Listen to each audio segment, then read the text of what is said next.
Inevitablemente tenemos que hablar sobre temas procesales, y lo vamos a hacer con el abogado Luciano López, que en este caso se desempeña en la defensa técnica de la fiscal Marita Barreto, quien fuera la coordinadora del EFICOP, el equipo especial de fiscales para investigar la corrupción en el poder. Ella sabía perfectamente que están entrando en un tema sumamente delicado, se trata de la gente poderosa justamente, y por razones que nos va a explicar su abogado, ha sido separada de esas funciones durante 6 meses. Señor abogado Luciano López, muy buenas noches, gracias por estar en RPP. Muy buenas noches, Fernando. Al contrario, gracias por la invitación. Explíquenos cuál es la situación exacta de su patrocinada y cuáles son las razones que han llevado a que se tome la decisión que nos explicará. Claro. Ella ahorita está con una suspensión provisional que en simple es lo siguiente. Ella está ¿Adoptada por quién la suspensión? Por la Autoridad Nacional de Control del Ministerio Público. Exactamente. Actuó de oficio sobre la base de información periodística del programa Contracorriente que dirige el periodista Carlos Paredes en el canal de televisión Willax. Sobre esa información abre una indagación preliminar. La doctora Barreto hace sus descargos, pero esa etapa ya culminó, ha pasado a una segunda, que es la fase del disciplinario propiamente dicho, pero allí la ley permite que cuando la proyección de la sanción va a ser una sanción grave, como por ejemplo una destitución, entonces preventivamente se le suspende en el cargo. Y ahí es donde viene lo problemático, porque las imputaciones son básicamente 3. La primera, que señala que la doctora Barreto habría instruido a una de las fiscales que integra el equipo que ella dirigía para que pueda denunciar a este señor por una falta relacionada al incumplimiento de la entrega de un audio relacionado al caso Petroperú, un diálogo X que él divulgó, y lo que se le pedía era que entregue el máster, porque no se puede realizar pericias sobre copias, tiene que ser el original.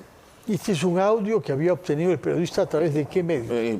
Vea usted a saber, es lo que él anunció, y por eso se le solicita, se le reiteró en varias oportunidades, y luego, como no las entregó, la fiscal lo que hizo fue derivar el asunto a una fiscalía común para que pueda ver si eso constituía un delito o no. Al final la fiscalía lo ha archivado, pero por esa situación indican, o la indicación es que la doctora Barreto habría ordenado ello, pero no hay prueba de eso.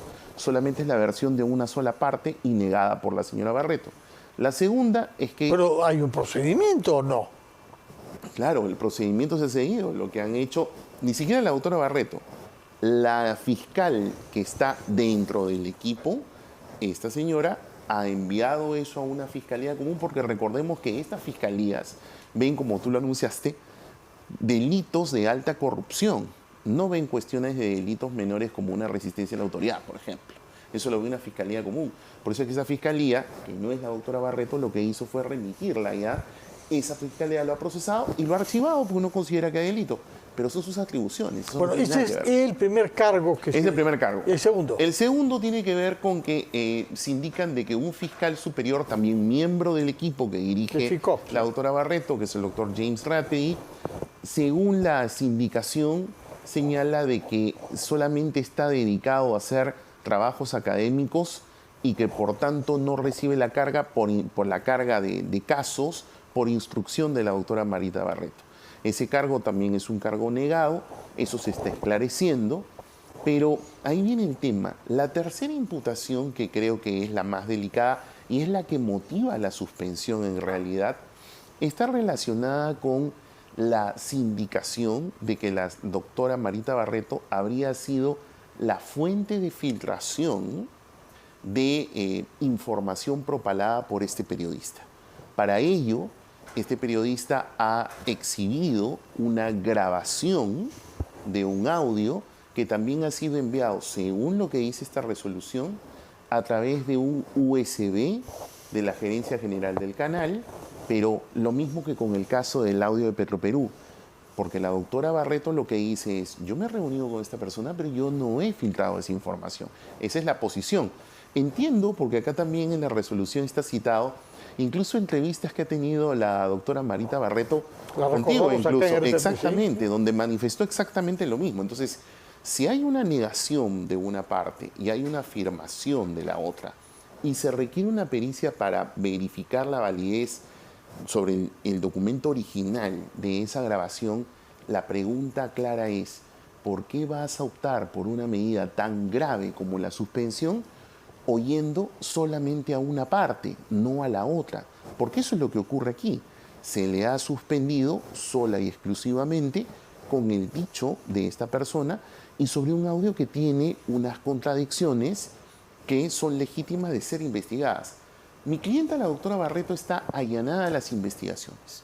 Ella quiere que se esclarezca este asunto, pero no podemos, al menos nosotros, perder de vista, Fernando, de que todo esto ocurre en un contexto que no puede pasarse inadvertido.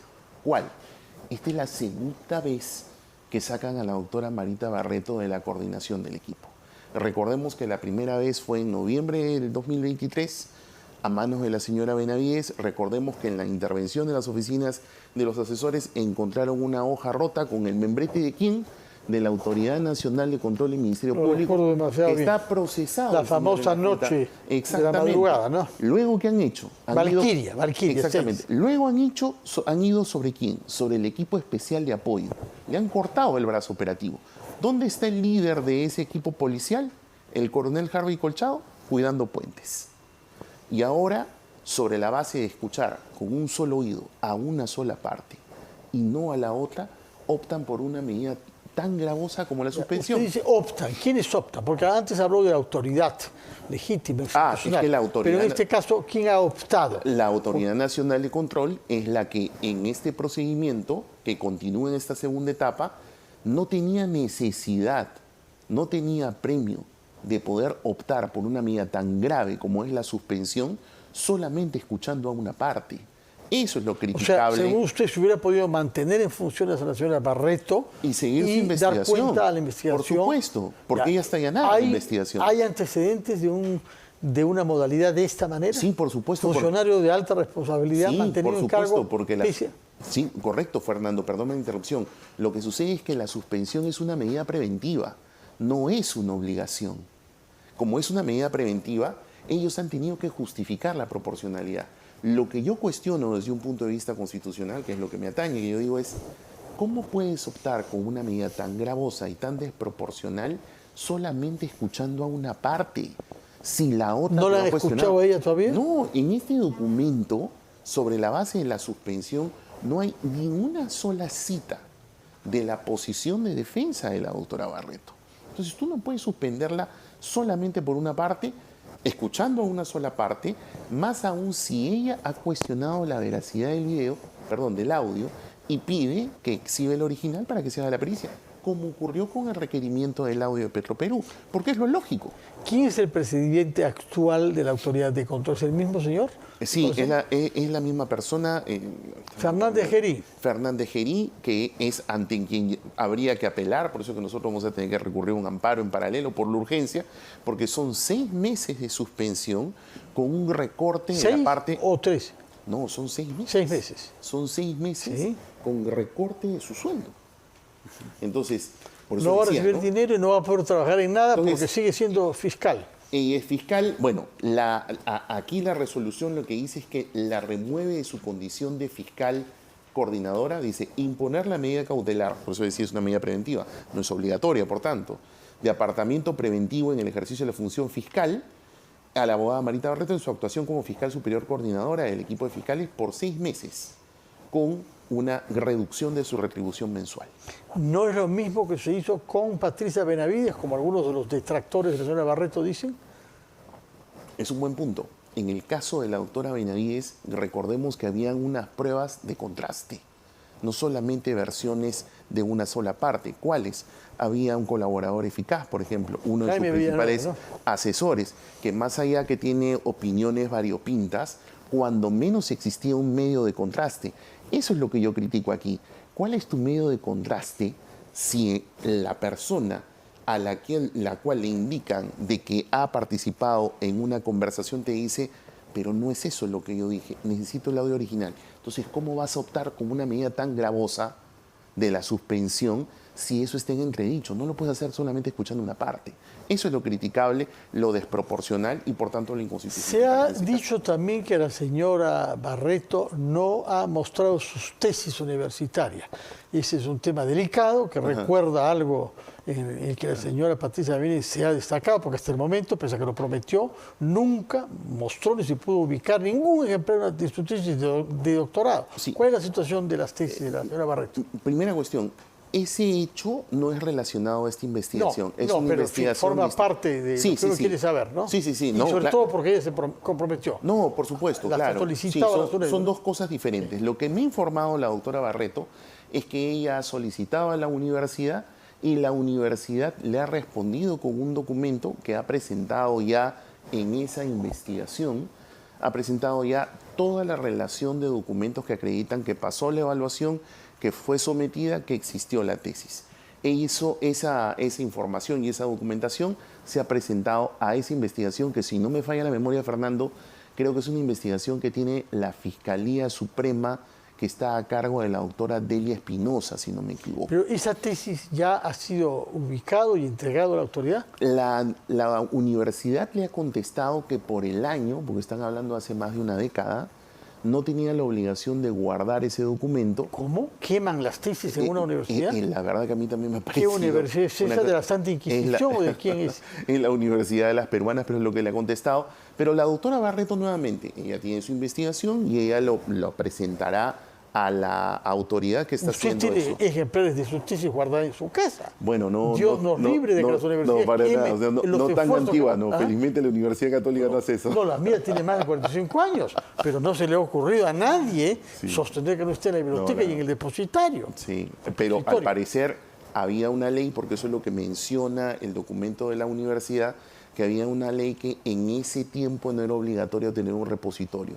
Bueno, ya son estándares de la universidad. Averigua, porque de todas maneras, aunque no sea materia Claro, hay universidades que sí, por ejemplo, yo igual tengo la mía. Jamás he escuchado que una universidad puede quemar tesis que supone un esfuerzo intelectual enorme de contribuir con el conocimiento nuevo. Pero lo cierto es, Fernando, que sobre ese tema mi cliente está allanada a esa investigación que dirige la doctora Espinosa, que además es una fiscal muy seria, y ella está allanada a esa investigación como corresponde. Muy bien, hemos comprendido su punto de vista. Robamos un minuto para que nos diga una palabra sobre un caso que creo que va a asumir o ha asumido ya, que es el caso del ex primer ministro Salvador del Solar. Sí. ¿De qué se trata en ese caso? ¿Quién lo acusa y de qué?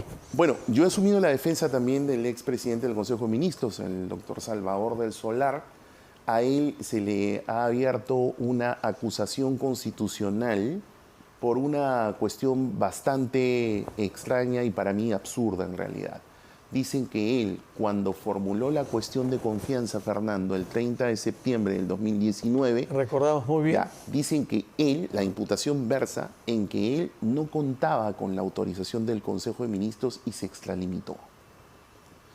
Una versión totalmente increíble, porque en las actas de las sesiones del día 27 de septiembre y 29 de septiembre, sobre todo en esta última, está acreditado de que al premier en ese momento se le autorizó la estructura del mensaje.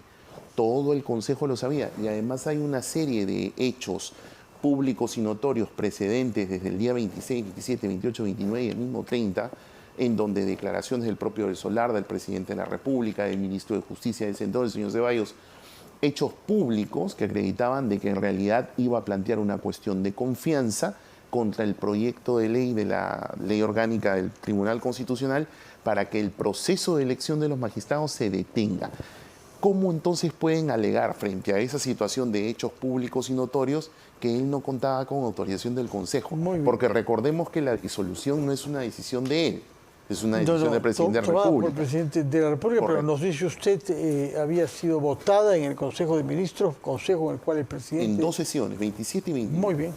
Entonces tendrá trabajo doble. Sí, mañana a las 4:30 de la tarde. Con una fiscal y con un actor dedicado a eso ahora, que tendrá que dar cuentas ante el Congreso, ¿no? Mañana a las 4:30 en la subcomisión de acusaciones constitucionales. Muy bien. Muchas gracias. ¿Va a estar presente su patrocinado?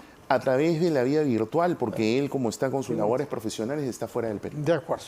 Señor Luciano López, abogado de la fiscal Marita Barreto y del expresidente del Consejo de Ministros, Salvador de Solar, muchas gracias por su presencia. Gracias, Fernando. Y sus explicaciones. Muy buenas noches.